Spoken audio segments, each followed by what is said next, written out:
Assalamualaikum warahmatullahi wabarakatuh. Bismillahirrahmanirrahim. Alhamdulillahirabbil alamin. Nahmaduhu wa nasta'inuhu wa nastaghfiruh wa na'udzu bihi min syururi anfusina wa min sayyiati a'malina. May yahdihillahu fala mudhillalah wa may yudlil fala hadiyalah. Asyhadu an la ilaha illallah wahdahu la syarikalah wa asyhadu anna nabiyyana Muhammadan abduhu wa rasuluhu la nabiyya ba'dah. Allahumma shalli wa sallim wa barik ala nabiyyina Muhammadin wa ala alihi wa sahbihi wa man tabi'ahum bi ihsanin ila yaumiddin, amma ba'd. Fa inni usikum wa nafsi bi taqwallah wa ta'atihi la'allakum tuflihun. Jamaah salat isya, tarawih dan witir Masjid Mustaqim yang dimuliakan Allah Subhanahu wa taala. Puji syukur alhamdulillahirabbil alamin, kita diberikan kemudahan oleh Allah untuk bisa sampai di titik ini, di titik-titik terakhir, di hari-hari terakhir dari bulan Ramadan yang penuh barakah ini. Dan insya Allah kita akan tetap melanjutkan kajian kita terhadap hadis-hadis Nabi Shallallahu Alaihi Wasallam, khususnya yang terkait dengan manajemen hati, bagaimana kita mengelola hati kita supaya niat dari amaliyah-amaliyah yang sudah kita lakukan ini senantiasa menjadi niat yang lurus, niat yang benar, sehingga amal kita pun menjadi amal yang baik dan benar. Allah Subhanahu wa taala berkali-kali menegaskan innama yataqabbalullahu minal muttaqin.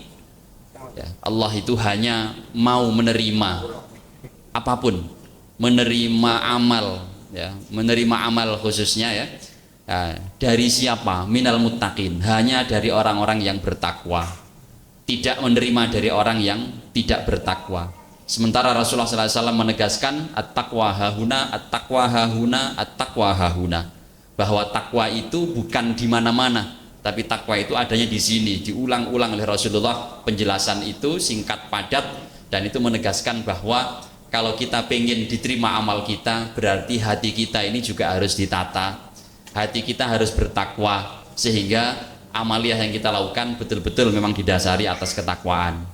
Dan Rasulullah SAW kemarin kita sudah mengkaji beberapa hadisnya, yang paling utama menjadi kaidah bahwa hati manusia itu secara garis besar ada dua kondisinya, yaitu hati yang soleh, hati yang sehat, hati yang baik, dan yang kedua adalah hati yang rusak, hati yang fasid.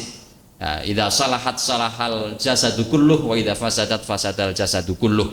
Kalau hati itu baik, soleh, sehat, maka sehat, baik, dan soleh pula lah seluruh tubuh kita. Amaliyah kita pun menjadi soleh, baik, dan sehat.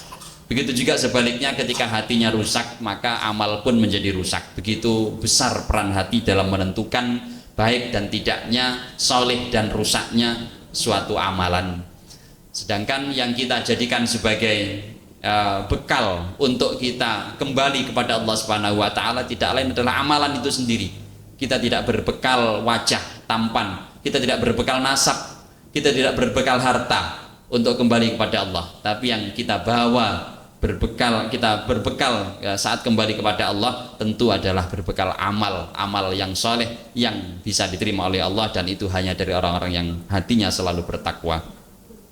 Hadirin jamaah yang dimuliakan Allah Subhanahu wa taala, pada hadis yang keempat kita menemukan dalam riwayat Imam Muslim bagaimana Rasulullah Sallallahu Alaihi Wasallam menggambarkan suatu hati yang lembut. Dan ini termasuk bagian dari detail atau penjelasan dari hati yang solih. Idza salahat salahal jasadu kulluh. Kalau hati itu solih, hati itu baik, maka seluruh jasad baik. Salah satu tanda bahwa hati itu baik, soleh, itu adalah hatinya lembut. Ini diriwayatkan dari sahabat Iyad Al-Mujashi'i radhiyallahu anhu anna Rasulullah sallallahu alaihi wasallam qala dzata yaumin fi khutbati. Pada suatu ketika Rasulullah SAW sedang berkhutbah, berpidato di hadapan para jamaah.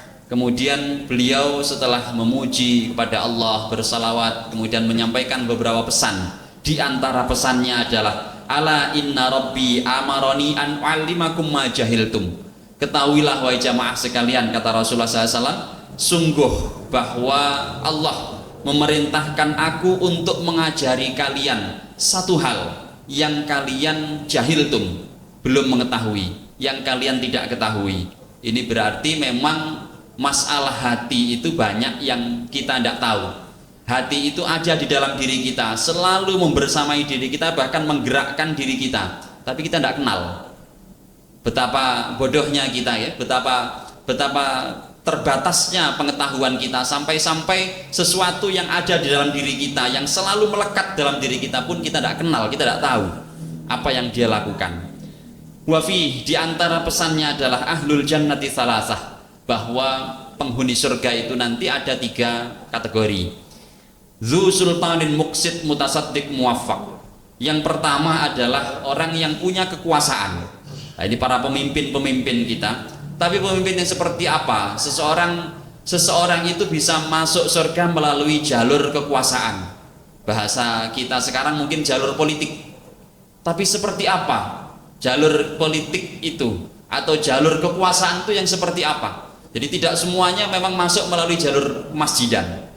Ada orang-orang yang masuk surga nanti melalui jalur memang dia mengurusi urusan kemaslahatannya banyak orang, sehingga mungkin kesempatannya untuk beriktikaf tidak seperti kita, tidak seperti panjenengan, tidak seperti kita-kita yang tidak memiliki jabatan tertentu.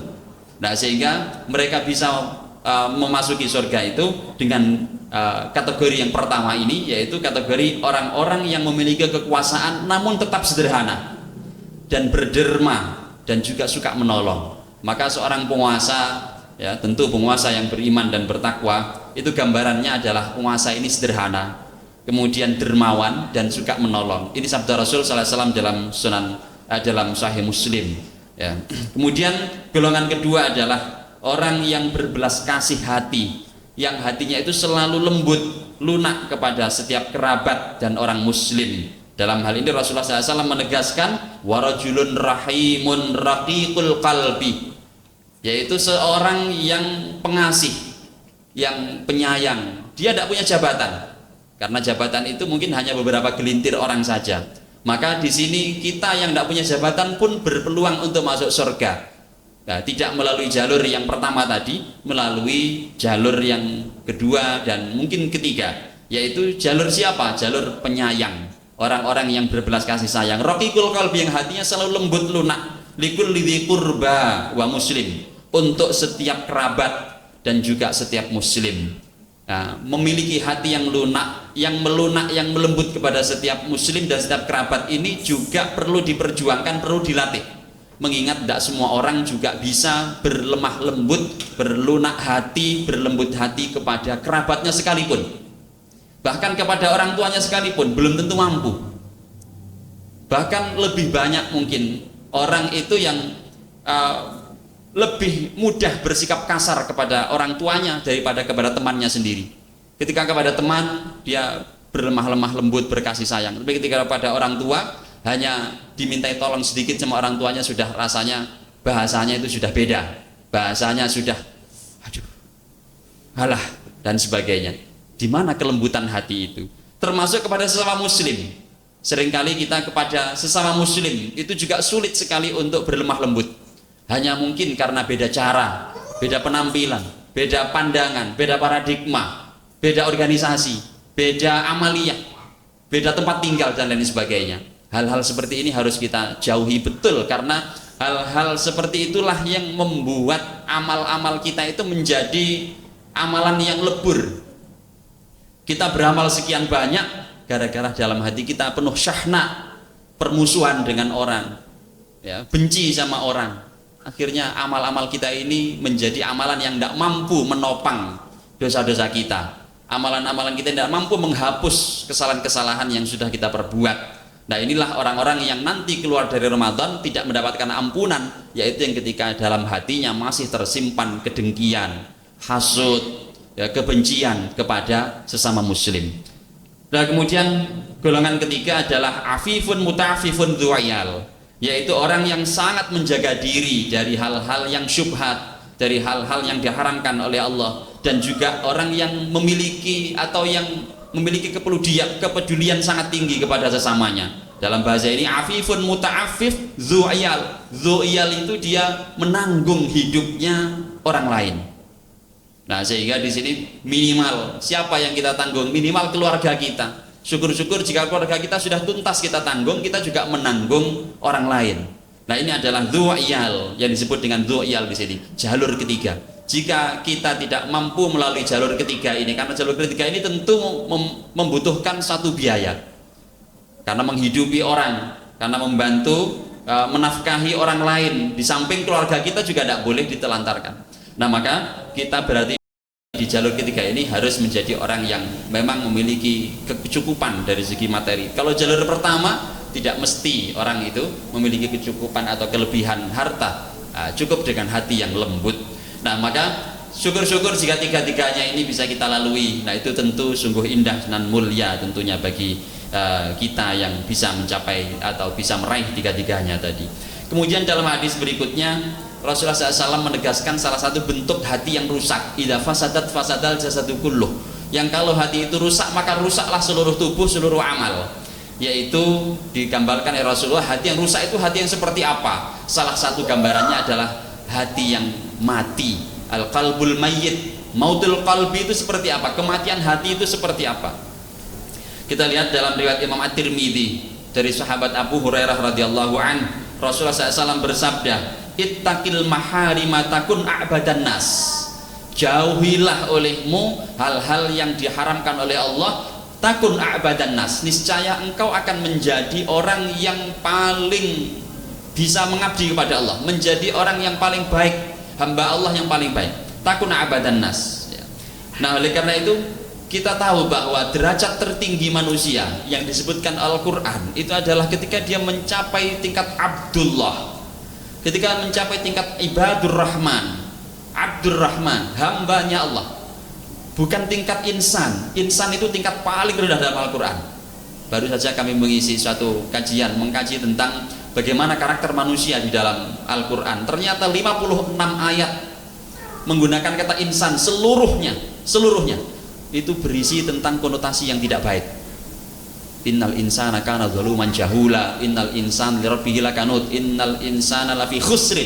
Manusia rugi, manusia banyak ngeluhnya, manusia itu banyak zalimnya, zaluman jahula, banyak tidak taunya. Satu saja ayat Al-Qur'an menyebut insan, manusia itu orang yang makhluk yang baik, itu hanya di surah At-Tin. Laqad khalaqnal insana fi ahsani taqwim. Satu-satunya manusia itu diciptakan dalam bentuk yang paling baik, tapi setelah itu summa radadnahu asfala safilin, lalu setelah itu kami kembalikan dia pada kondisi yang paling rendah, yaitu mulai pikun, lemah, tidak mau berbuat apa-apa, tidak ada baiknya lagi. Nah, tetapi ketika manusia, sang insan ini sudah diisi dengan keimanan, ketakwaan, maka dia menjadi Abdullah. Maka Abdullah itu adalah orang yang betul-betul disayang oleh Allah Subhanahu wa taala, seorang hamba Allah. Maka di sini ittaqil maharim takun a'badan nas. Untuk menjadi seorang Abdullah, maka di sini kita harus menjauhi semaksimal mungkin yang namanya haram-haram itu. Takun a'badan nas, ini kita akan berhasil menjadi seorang Abdullah yang sejati. Wa warda bima qasamallahu laka takun aghnan nas. Kemudian ridholah kamu, hatimu jadikan selalu ridho kepada apapun yang telah Allah bagikan kepadamu. Takun aghnan nas, niscaya engkau akan menjadi manusia paling kaya. Untuk menjadi orang paling kaya bukan dengan banyak bekerja, bukan dengan banyak mengumpulkan harta, tapi menjadi orang paling kaya adalah cukup dengan ridho atas apa yang Allah bagikan kepada kita. Niscaya kita akan menjadi orang yang paling diberikan kecukupan oleh Allah Subhanahu wa taala. Wa ahsin ila jarik takun mukminan. Berbuat baiklah dengan semaksimal mungkin kepada tetanggamu, niscaya engkau akan menjadi seorang mukmin sejati. Maka untuk menjadi seorang mukmin sejati, ini kunci utamanya adalah bagaimana kita memperlakukan tetangga. Dan Rasulullah SAW memberikan gambaran ukuran bahwa orang yang bertetangga dengan baik itu adalah ketika tetangga kita merasa aman dari perilaku-perilaku kita, tidak merasa terganggu oleh perilaku-perilaku kita.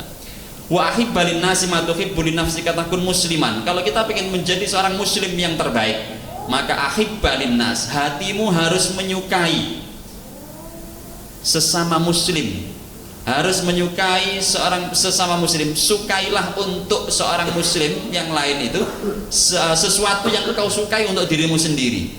Kalau kita ini ya suka untuk beribadah, maka pastikan ibadah itu juga bisa disukai oleh saudara kita, buat dia nyaman. Kalau kita tidak suka dicaci maki, maka jangan buat caci maki kepada saudara kita.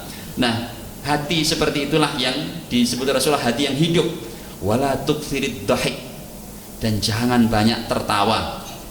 Fa inna kathratad dhahik tumitul qalba. Ternyata yang mematikan itu semua itu adalah terlalu banyak kita itu senang-senang ketawa-ketawa. Tertawa itu boleh, tapi Rasulullah SAW menegaskan la tuktsir, jangan kebanyakan. Nah, sesekali memang kita butuh tertawa, karena Rasulullah pun juga tertawa dalam banyak kesempatan. Tapi ketawanya Rasulullah terbatas, tidak kebanyakan. La tuktsirid dhahik. Jangan kebanyakan tertawa, jangan banyak tertawa, karena banyak tertawa kathratad dhahik tumitul qalb, mematikan hati. Jadi sumber kematian hati, rusaknya hati, yang membuat rusaknya amal kita itu diantaranya adalah karena kita keseringan, kebanyakan tertawa. Kemudian bukan berarti banyak larangan tersebut itu bukan berarti hati kita tidak bisa riang. Maka dalam hadis yang ke-6 Rasulullah SAW menegaskan tentang hati yang riang. Ini termasuk hati yang soleh. Hati yang riang itu yang seperti apa? Ini dalam riwayat Imam Bukhari dan Muslim. Rasulullah SAW menegaskan sebagaimana dikisahkan oleh sahabat Ibnu Abbas radhiyallahu anhuma. Suatu ketika Abu Sufyan ya, pernah menjadi salah satu dari rombongan ya, yang kemudian menghadap kepada Kaisar Heraklius, salah satu raja Romawi, Azimir Rum ya. Kemudian Raja Heraklius ini bertanya tentang sosok Muhammad yang konon saat itu di negeri Romawi ya, tersebar berita dialah yang mengaku menjadi nabi dan rasul. Nah, kemudian Raja Heraklius ini mendengar lalu menanyakan ciri-cirinya itu seperti apa. Panjang sekali pertanyaannya, di antaranya pertanyaan itu adalah yang menarik perhatian kita terkait dengan bagaimana kondisi hati. Nah, Raja Heraklius nanya, ayartaddu ahadun sakhtatan lidinihi ba'da an yadkhula fihi. Wahai utusan atau rombongan dari Quraisy, kalian kenal sosok yang mengaku sebagai rasul itu? Aku ingin tanya, bagaimana ciri-cirinya? Lalu tibalah pada pertanyaan, ayartaddu ahadun sakhtatan lidinihi ba'da an yadkhula fihi. Ada enggak di antara pengikut-pengikutnya Muhammad itu yang tiba-tiba kemudian murtad, keluar dari Islam, dimotivasi oleh apa? Sakhtatan lidini, karena benci, kecewa, tidak suka pada agamanya. Ba'da an yadkhula fihi, setelah dia memeluk agama Islam itu. Jawaban Abu Sufyan yang saat itu belum masuk Islam. Abu Sufyan saat itu belum masuk Islam. Jawabannya apa? Fadzakartu an la, tidak ada sama sekali, saya tidak pernah lihat. Semua pengikutnya saat itu, kalaupun ada yang murtad, di masa Rasul sudah ada beberapa orang murtad. Kalaupun ada yang murtad, murtadnya bukan karena kecewa pada Islam, bukan karena benci kepada Islam, tapi murtadnya lebih karena mungkin desakan-desakan pribadi atau desakan-desakan dari orang lain, bukan karena merasa bahwa agamanya ini buruk ya, bukan karena kecewa dan lain sebagainya. Wa kadzalikal iman. Ternyata Kaisar Heraklius memahami, karena Kaisar Heraklius ini orang Nasrani yang rajin membaca kitab suci ya, yang diajarkan oleh Nabi Isa ya, yang masih terjaga. Nah, kemudian wa kadzalikal iman, kata Kaisar Heraklius saat itu, demikian pula lah iman. Khinatu Khalid basyasatal qulub la yaskhatuhu ahad. Memang demikianlah karakter iman. Kalau dia sudah masuk ke dalam hati seseorang dan orang itu riang gembira dengan keimanannya, maka la yaskhatuhu ahad. Tidak ada orang yang benci kepadanya sama sekali, tidak ada orang yang kecewa. Maka ini menjadi teguran untuk kita. Kita bisa ngetes diri kita sendiri, tidak usah ngetes orang lain, cukup ngetes diri kita sendiri. Ada tidak orang yang masih tidak suka dengan cara kita, dengan keberadaan kita? Boleh jadi ketika kita ini tidak disukai oleh orang, boleh jadi di situ ada keimanan yang belum tergabung dengan keriangan hati. Kita ini masih berat hati dalam menjalani keimanan. Boleh jadi seperti itu, karena memang di sini ditegaskan la yaskhatu ahad. Kalau iman sudah masuk ke dalam hati yang riang dalam keimanannya itu, maka tidak ada orang benci, tidak ada orang yang kecewa kepada kita, tidak ada orang yang kesel, tidak ada orang yang dongkol kepada kita. Kita lihat bagaimana Rasulullah SAW. Rasulullah SAW hatinya sudah bercampur dengan keimanan, hatinya penuh dengan keriangan dalam keimanan. Hatta bahkan musuhnya sekalipun, selevel Abu Sufyan yang saat itu belum menjadi sahabatnya, itu tidak bisa berbohong. Itu selalu menyebutkan sifat-sifat yang baiknya Rasulullah SAW. Padahal saat itu dalam posisi yang masih belum menjadi sahabat Rasulullah SAW. Nah kemudian di hadis berikutnya itu, hadis ke-7, Rasulullah SAW menyebutkan kembali kategori hati yang rusak, yang fasid, hati yang kasar, yaitu adalah hati yang kasar, al-qulubul ghalidhah. Ini diriwayatkan Imam Bukhari Muslim lagi dari sahabat Abdullah bin Mas'ud radhiyallahu anna Nabiy sallallahu alaihi wasallam qala al-imanu hahuna. Rasulullah menunjuk ya, asyara biyadihi ilal Yaman, menunjuk ke arah Yaman. Al-imanu hahuna, al-imanu hahuna. Iman itu di sana, di Yaman. Nah, padahal saat itu Yaman masih belum berkembang. Rasulullah di akhir-akhir hayat saja mengirim beberapa dai, beberapa utusan untuk berdakwah ke Yaman, membimbing orang-orang di sana untuk masuk Islam. Di antaranya ada sahabat Mu'ad bin Jabal dan juga Sayyidina Ali. Itu pun di akhir-akhir, tidak di awal-awal. Tapi Rasulullah sudah menunjuk, memprediksi bahwa nanti di Yaman itu di sana akan banyak sekali orang-orang beriman. Dan kita tahu hari ini Yaman itu juga mayoritas sekali muslimnya. Wal jafa wa ghilazul qulub fil qaddadina inda usuli adnabil ibil min haitsu yatla qarnas syaitan Rabi'ah wa Mudar. Rasulullah SAW kemudian menjelaskan kembali bahwa sungguh keras dan kasarnya hati.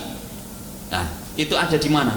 Ada pada para pemilik onta, tepatnya di dekat ekor onta mereka, di tempat dua tanduk setan itu muncul, yaitu di mana? Di kabilah atau suku Rabi'ah dan Mudar. Nah ini adalah orang-orang yang banyak kedunyan, orang-orang yang hidupnya itu bergelimangan dengan urusan harta saja. Sebenarnya tidak masalah kita itu bermuamalah dengan harta, kita berinteraksi dengan harta itu adalah satu hal yang fitrah, satu hal yang manusiawi, yang memang sudah bawaannya manusia. Tetapi tidak boleh kemudian itu melalaikan kita dari Allah Subhanahu wa taala. Alhaakumut takatsur, tapi kebanyakan orang itu dilalaikan oleh banyak-banyakan harta itu tadi. Maka Rasulullah SAW menegaskan bahwa di situ kerasnya hati yang membuat hati nanti menjadi mati. Hati itu tidak bisa menerima kebenaran adalah ketika seseorang itu hatinya tidak diisi dengan keimanan, melainkan diisi dengan cinta dunia, cinta harta. Nah inilah beberapa pelajaran penting yang bisa kita ambil dari beberapa hadis Rasulullah SAW terkait dengan bagaimana menjaga hati kita supaya tetap soleh, supaya tetap sehat, sehingga amal-amal yang sudah banyak sekali kita kumpulkan ya, sepanjang hidup kita ini ya, betul-betul bisa diterima oleh Allah Subhanahu wa taala karena hati kita selalu menjadi hati yang bertakwa kepadanya. Semoga bermanfaat, barakah dan diridhai oleh Allah Subhanahu wa taala. Ya, kurang lebih mohon maaf. Wallahul muwaffiq ila ma yuhibbu wa yardah. Assalamualaikum warahmatullahi wabarakatuh.